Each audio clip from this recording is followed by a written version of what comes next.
Assalamualaikum warahmatullahi wabarakatuh.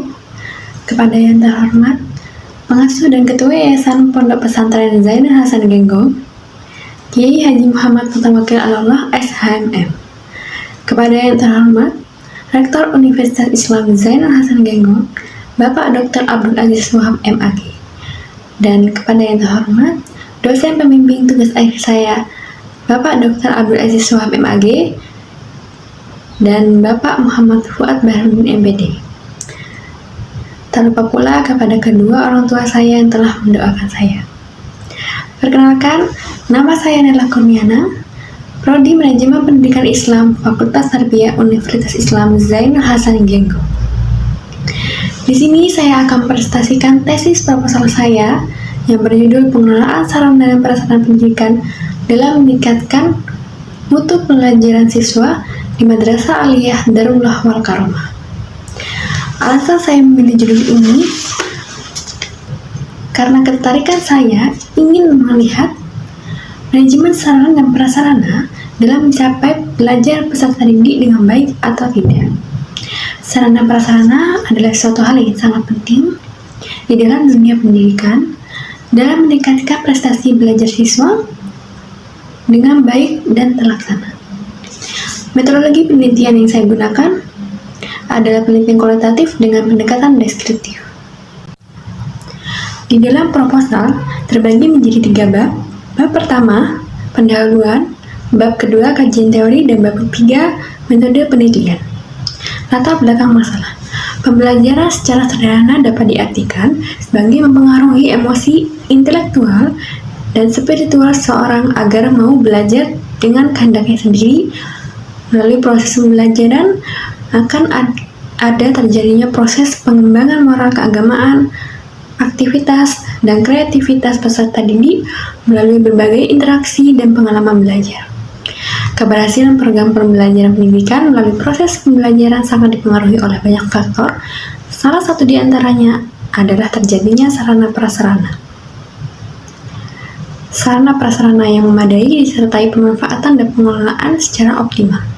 Sarana dan prasarana pendidikan merupakan salah satu sumber daya yang penting dan utama dalam menunjang proses pembelajaran di sekolah. Untuk itu perlu dilakukan peningkatan dalam pendayagunaan dan pengelolaannya agar tujuan yang diharapkan dapat tercapai. Pengelolaan sarana dan prasarana merupakan suatu hal yang sangat penting bagi suatu lembaga untuk meningkatkan proses pembelajaran.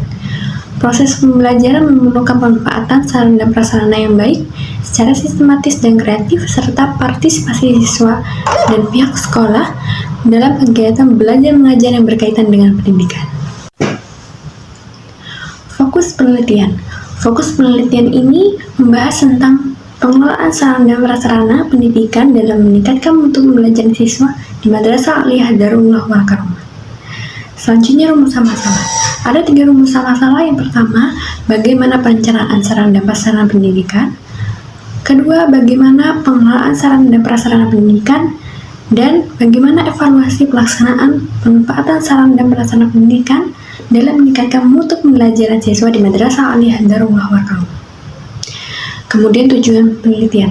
Tujuan penelitian ini untuk mengetahui tentang perencanaan, pengadaan, sarana prasarana pendidikan dan untuk dapat mengetahui evaluasi pelaksanaan pemanfaatan sarana dan prasarana pendidikan. Pengertian pengelolaan sarana dan prasarana. Pengelolaan sarana dan prasarana pendidikan merupakan suatu kegiatan untuk menciptakan dan mempertahankan kondisi yang optimal bagi terjadinya proses pembelajaran. Pengelolaan sarana dan prasarana pendidikan bertugas menata dan memelihara sarana serta prasarana agar dapat memberikan kontribusi yang optimal dan bermakna bagi proses pendidikan. Kegiatan pengelolaan ini meliputi kegiatan perencanaan, pengadaan, pengawasan, penyimpanan, dan juga penghapusan. Sarana pendidikan adalah peralatan dan perlengkapan yang digunakan secara langsung untuk menunjang proses pendidikan. Sedangkan prasarana adalah sarana yang secara tidak langsung menunjang proses pendidikan. Sarana adalah alat langsung untuk mencapai tujuan pendidikan seperti meja, kursi, buku, dan lain sebagainya. Sedangkan prasarana adalah alat yang tidak langsung untuk mencapai tujuan pendidikan seperti bangunan sekolah, lapangan sekolah, dan lain sebagainya. Tujuan pengelolaan sarana prasarana.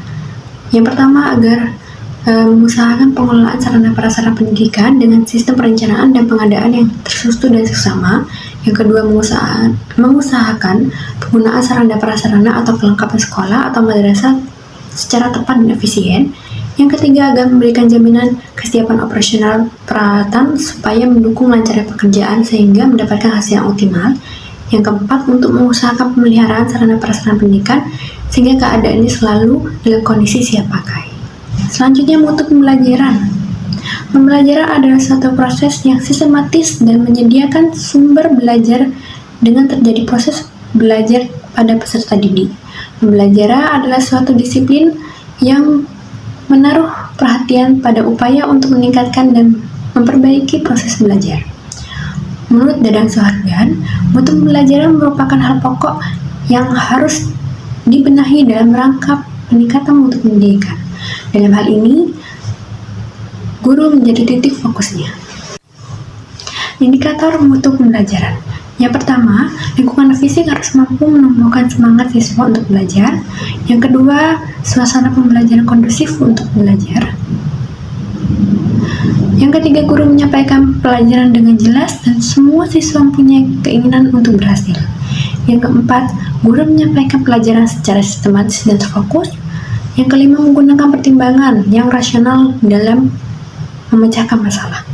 Yang keenam, guru menyampaikan materi dengan bijaksana. Yang ketujuh, pembelajaran bersifat real. Yang kedelapan, ada penilaian diagnostik yang dilakukan secara periodik.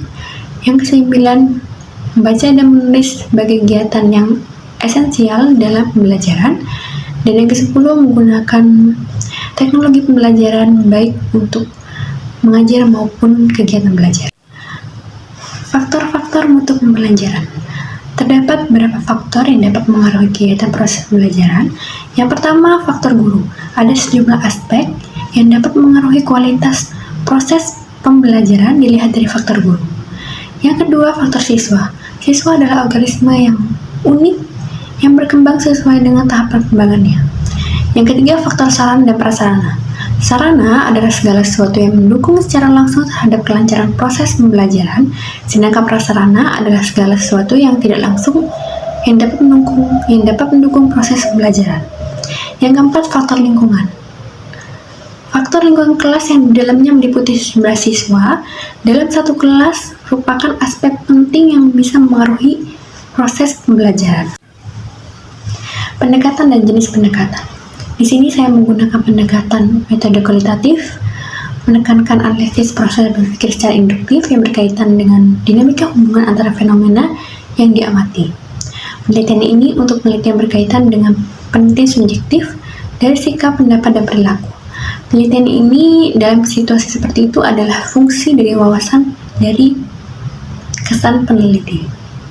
Jenis penelitian yang saya gunakan, pola penelitian deskriptif. Penelitian deskriptif merupakan metode penelitian yang berusaha mengembangkan dan menginterpretasi objek sesuai apa adanya.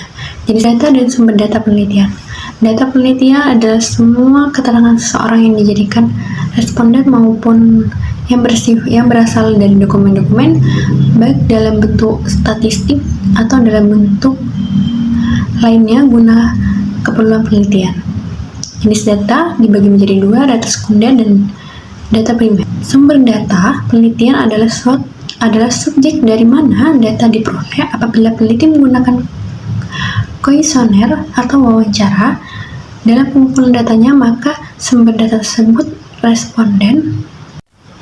Teknik pengumpulan data. Dalam penelitian kualitatif ada teknik pengumpulan data. Yang pertama, wawancara. Yang kedua, observasi dan dokumentasi. Teknik analisa data.